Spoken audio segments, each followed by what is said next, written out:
መግለጫ የሀገርን አንጡራ ሀብት እየቦረቦረም ጥሪቷን ባዶ ለማስቀረት ሌት ተቀን የሚማስን ተባይ ነው ብለዋል። ዋልጌ ባለስልጣናት በፍቅረ ነዋይ የታወሩ ደላሎችና ባለሀብቶች አንድ ላይ ሲገጥሙ ከነዚህ የሌብነት ፊት አውራሪዎች ጀርባ ብዛት ያላቸው ዜጎች መሰለፍ ሲጀምሩ ሙስና የተባለው ነቀዝ ሀገርን እንደወረርሽኝ ያጠቃታል። ሙስና በየትኛውም ቦታና በየትኛውም ዘመን ሊኖር ይችላል። ነገር ግን የሀገርን ልማት አጥንቱ ድረስ እስከ መጋጥ ከደረሰ ሙስና አንድ አደገኛ ወረርሽኝ ሆኗል ማለት ነው። ሙስና ሀገርን ሊያፈርስ የሚችል የደህንነት ስጋት መሆኑን ያስመሰከሩ ሀገሮችን በዘመናችን አይተናል የሚለው መግለጫው የአደንዛዥ እጽ፣ የኮንትሮባንድ ህገወጥ የሰዎች ዝውውር፣ ህገወጥ የጦር መሳሪያ ንግድ፣ የንግድ ማጭበርበር ሙስናን ለዓላማቸው ማስፈጸሚያነት ይፈልጉታል። በዓለማችን የተጀመሩ ጦርነቶች እንዳይጠናቀቁ፣ ግጭቶች እንዳይበርዱ፣ ህዝቦች እርስ በርስ እንዲጋጩ ከሚያደርጓቸው ምክንያቶች አንዱ ሙሰኞች ከዚህ አይነት ቀውሶች ስለሚያተርፉ ነው ይላሉ ጠቅላይ ሚኒስትር አብይ አህመድ። ሙስናም ዛሬ የሀገራችን የደህንነት ስጋት ሆኗል። ወደ ብልጽግና የምናደርገውን ጉዞ እጅ አስሮ ለመያዝ ከጠላቶቻችን እኩል ሙሰኛው እየታገለን ነው።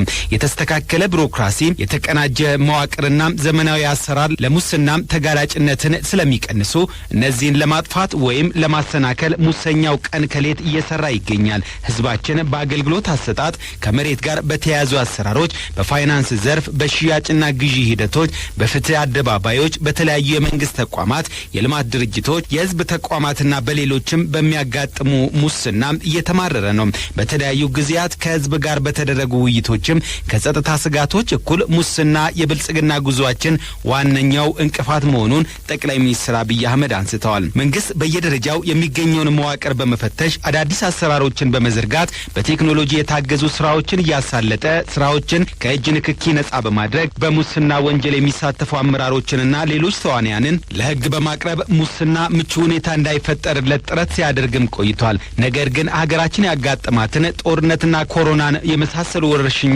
የመንግስትን ትኩረት ወስዷል ብለው ያሰቡ ሙሰኞች በየቦታው ተሰግስገውና ኔትወርክ ዘርግተው ኢትዮጵያን ለማጥፋት እየሰሩ መሆናቸውን በዝርዝር የቀረበው የጥናት ሪፖርት ያሳያል። መንግስት በጸጥታው ዘርፍ እንዳደረገው ሁሉ በሙስና ላይ ጠንካራና የማያዳግም ኦፕሬሽን ማድረግ እንዳለበት የጥናቱ ውጤትና የህዝብ ውይይት ግምገማ ያመለክታል።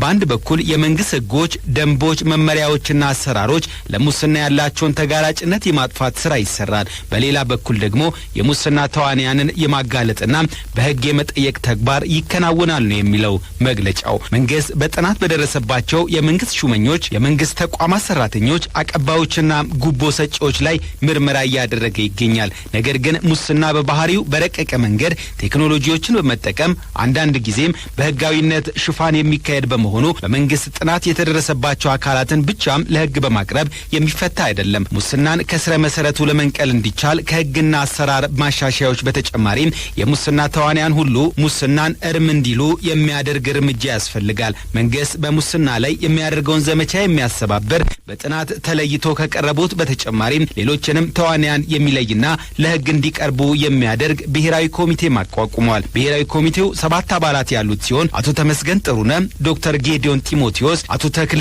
ወልድ አጥናፍ፣ አቶ ሰለሞን ሶቃ፣ አቶ ደበሌ ቃበታ፣ ዶክተር ሳሙኤል ኡርቃቶ እንዲሁም አቶ አብዱል ሐሚድ መሐመድ ተካተውበታል ብለዋል ዶክተር አብይ። ይህ የጸረ ሙስና ብሔራዊ ኮሚቴ የተሰጠውን ኃላፊነት በብቃት ለመወጣትና ትርጉም ያለው ውጤት ለማምጣት እንዲችል የህብረተሰቡ ሙሉ ትብብር እጅግ አስፈላጊ ነው። ህብረተሰቡ በሙስና ላይ በሚደረገው ዘመቻ ሊሳተፍ እንደሚገባ በተለያዩ መድረኮች ሲያነሳም ቆይቷል።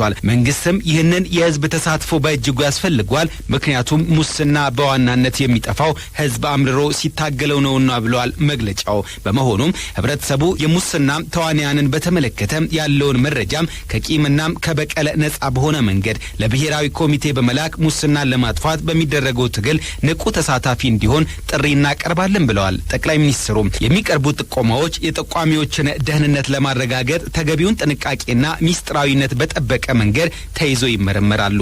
ብሔራዊ ኮሚቴ የሚወስዳቸው እርምጃዎችና የእንቅስቃሴ ውጤት በየጊዜው ለህዝብ ይፋ ይደረጋል። የየክልሉ ርዕሳነ መስተዳድሮችም በየደረጃው የሚሰሩ ክልላዊ ኮሚቴዎችን በቅርቡ እንደሚያቋቁሙ በዚሁ አጋጣሚ እንገልጻለን ሲልም ጠቅላይ ሚኒስትር አብይ ያወጡት መግለጫ ይቋጫል።